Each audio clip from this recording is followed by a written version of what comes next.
Ano ang function or gaano ka-importante ang tinatawag na fret sa gitara? Ito yung mga nakakahon yung sa gitna. Fret ang tawag nito. Gusto mo malaman paano? Tapusin mo itong video tutorial hanggang sa uli. King Abi Official! Okay guys, so, ang video tutorial natin ngayon is about fret sa isang gitara. So itong mga nakakahon na to, yung sa gitna ng bronze, fret ang tawag dito. At nag-start yung counting ng fret ng gitara dito sa sa kaliwa.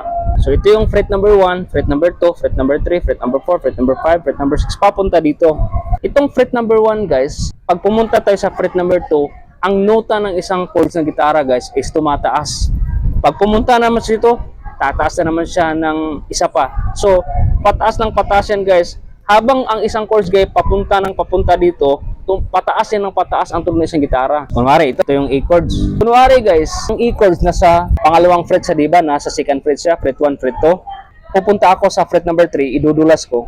So nasa fret number 3 na siya. Galing siya sa fret number 2, papuntang fret number 3 guys, tumaas yung isang A chords. Tumaas na siya ng kalahating nota. At ang tawag niya, hindi na siya A chords, nagbabago na yung pangalan niya.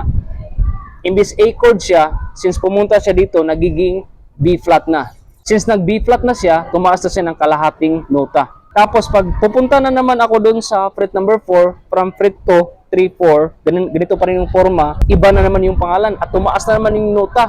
Ang pangalan niya, hindi na A chords, hindi na rin B flat, kung hindi, nagiging B chords na or B major. See the important guys? Na-imagine mo ba gano'ng ka-importante yung isang fret na isang gitara? So hindi to basta-basta na akala mo lang na bakit may mga ganito, bakit nakahalwen, bakit nakabukod.